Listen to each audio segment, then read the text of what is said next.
rest is a misnomer because these guys are supposed to be in better shape than the players that played 82 games back in the day. Yeah, bigger, faster, stronger. And what the NBA needs to look at is maybe getting rid of some of these back-to-backs, because that's the reasoning a lot of these coaches and teams are making with these young guys like Kyrie Irving, who's 24, is they're playing too many games back-to-back. But they need to do something for the fans so they at least play the road games. Some of these, cities see these guys one time a year in person, and they need to do something to give back to the fans. Otherwise, they're going to start losing fans, an interest in the NBA. Yeah. Hey, Angry Black Man, I appreciate the call, brother. I appreciate it. There he is, the Angry Black Man. He actually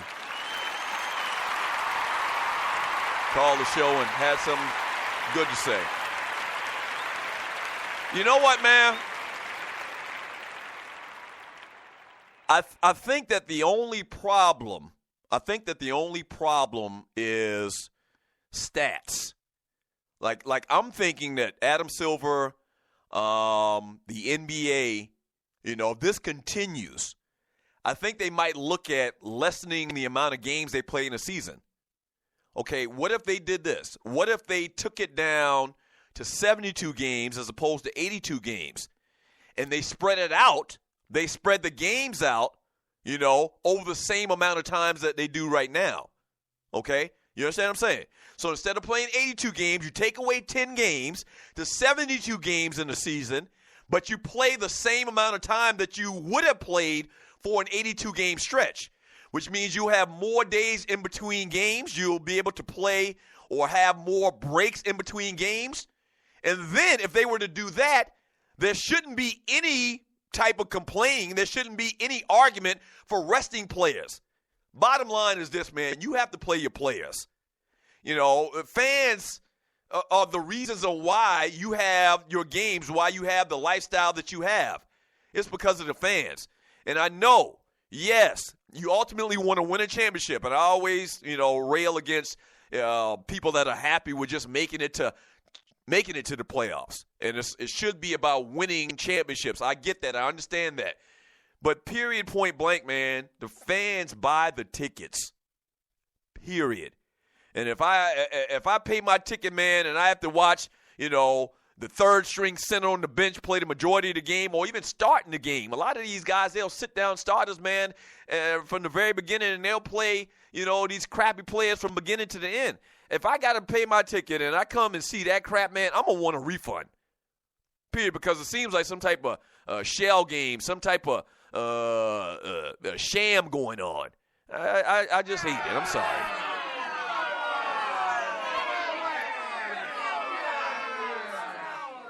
Sidney Jackson, players right or wrong are judged by the number of rings, not by some game in March. And here's the other part of this whole debate, is you can't definitively say resting a guy helps you win a championship.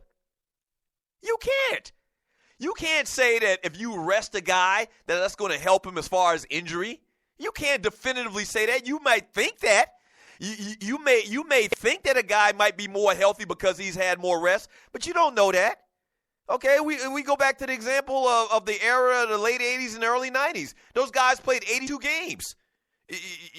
Are you saying that if they would have rested, they would have, won more championships? Michael Jordan would have won more championships or less? You can't say. You don't know really the fact that they sit down a game and they miss a game if that's actually helping them win a championship.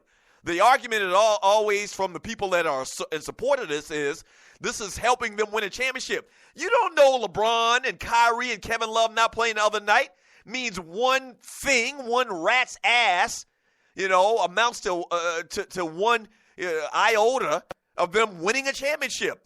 Nobody can definitively say that.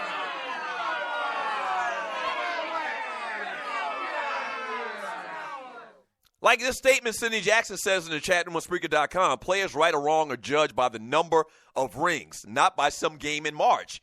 But what you're implying by that statement is that if you miss a game in March, it'll help your chances of winning a championship. That's not true. That's not true. You understand what I'm saying? That is not true. They aren't mutually exclusive. You can't say because Tyronn Lue resting Kyrie Irving and LeBron James and Kevin Love in a game in March that's going to help them in some type of way win a championship game. No. I don't buy into that. Ducking and dodging. The NBA will start the season 2 weeks earlier next year. Hopefully this satisfies all the whiners. The NBA will start the season 2 weeks earlier. Why would they start the 2 weeks earlier? To spread it out?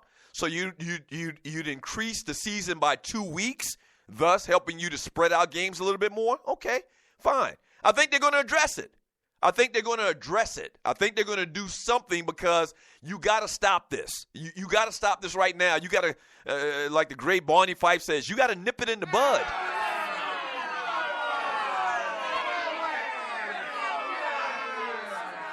You got to nip this in the bud. From Corey, I hear that, Ninja, but when you paid $150 to watch a game and the JV squad is out there, you will be pissed.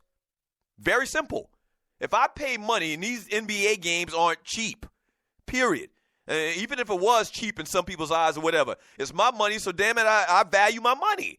I pay my money. I don't want to come and see, the number 12 and 13 guy on the bench play an entire game. I paid my tickets to bring my kids to see the Cleveland Cavaliers play. I'm talking home or away.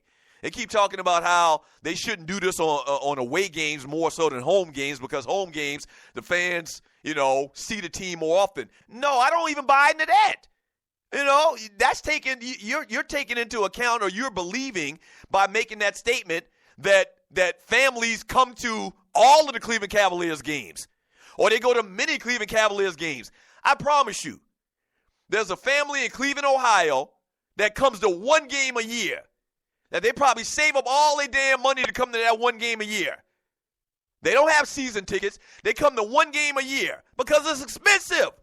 And that one game they come to a year, LeBron on the bench getting rest, and he's 28 years old? No. Fuck that. No. F that. No. You don't. That's another thing that you kind of take for granted. They should just, they should play on the road, but it's okay if they do it at home. It ain't okay if they do it at home either. You don't know that. I don't like that. Ramondre Elam, the NBA needs to find the team when they don't play their star players. That's what the NBA TV deals the network gave them is all about, so the players can produce higher ratings. I agree to a degree. Here's the problem. Here's the problem with that, though. Now they're going to start basically fudging on the injury report. Now it's kind of like they're doing it and they're telling you they're going to do it. What'll happen is probably, and I wish this wouldn't happen, but what'll probably happen is they'll start lying on the damn injury report. I don't know how they get around that. From Thale Pay, these guys all consider themselves as brands, which they are. But wait a minute. They consider themselves as brands. You don't think that the players back in the 80s or the 70s considered themselves as brands? Huh?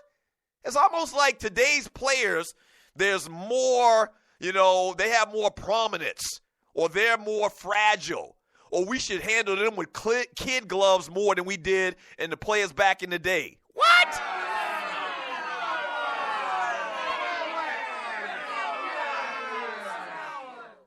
These guys all consider themselves as brands, which they are.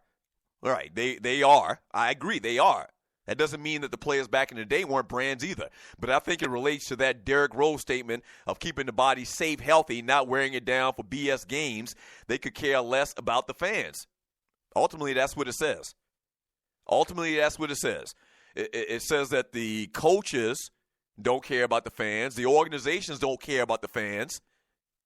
And it also, at the end of the day, says that the players don't care about the fans. Because I really believe if Carmelo Anthony, LeBron James, any big NBA player in the game wanted to play, he could play. Like, it's almost like you go to your coach and, Coach, why am I not playing? Well, I want to rest you. Coach, I don't need any rest. I'm fine. I'm 25 years old. I can jump out the gym. I'm good. I want to play. I want to play.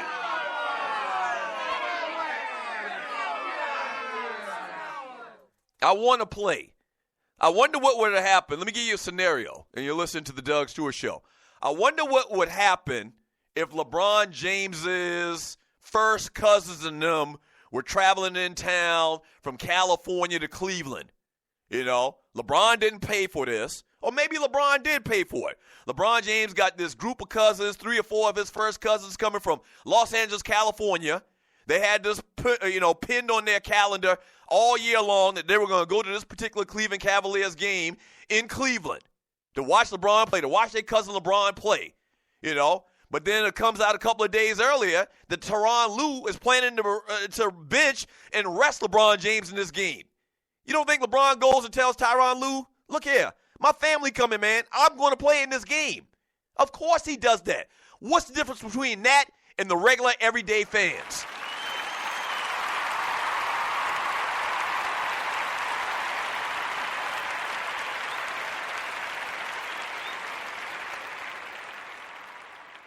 Right. I promise you in that scenario, LeBron would go and tell Tyronn Lue, now I need to play tonight. Why do you need to play tonight? Because I got some people that's going to be in the stands that I want to make sure and play for. They bought a ticket because they wanted to come see me play. Well, what's the difference between your first cousins, them, and regular everyday fans? It's bullshit. Sorry. I'm sorry. We got to stop making excuses for these young cats, man. Back in the day, it was kind of like the job of an uncle or an elder, kind of like the fraternity. It was the job of the older bros to bust the balls of the younger bros.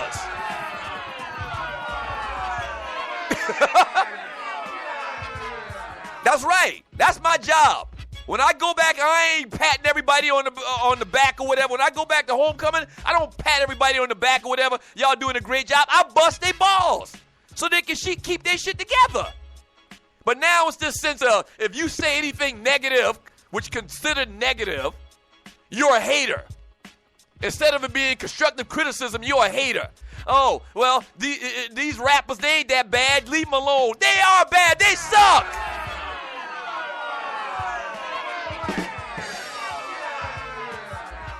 Tell the truth and shame the devil. Oh, well, it's okay to let the players, sit on the bench and not play a game even though they're healthy. No, the hell it ain't. That's bullshit.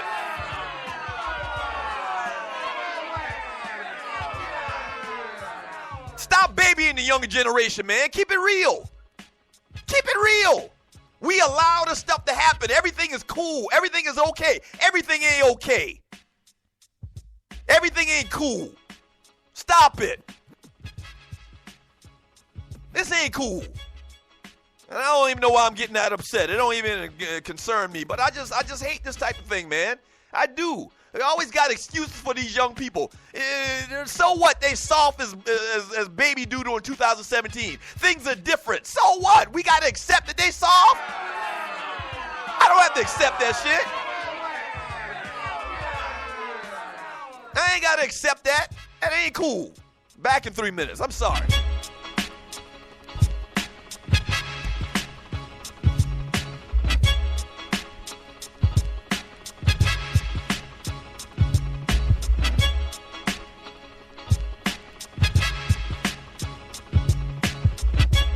Hey, yo, Mills, let's get him again. Kings Nation.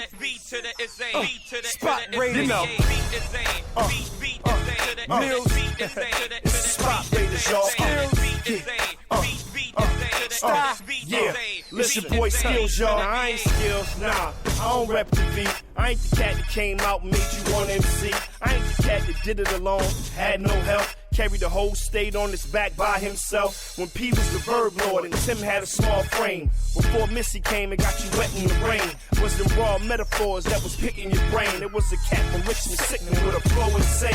Nah, I ain't him, he ain't me. They say we look alike, but they don't mean I want your CD. So it's best to back up, relax for acting tough. Get your facts up before your ass end up in the wrapper. And you don't want to see that dude. He was screaming VA when screaming VA wasn't cool. Huh. Now let me stop, that's me. But you'll never open the state, Playboy, cause I still got the key. I'm from the B to the SA, one of the few who get played. I stay in these streets, a cop, cook, and flip yay. Dog, you a slizzy, like Kunta and Kizzy. Who am I? Next time. Did you miss me? But on the up and up, they can't get enough of us. The home of Missy, D'Angelo, and Bubba Chuck. And you don't know what we capable of. Be at your crib with a mask, duct tape, and some gloves. What? Down here.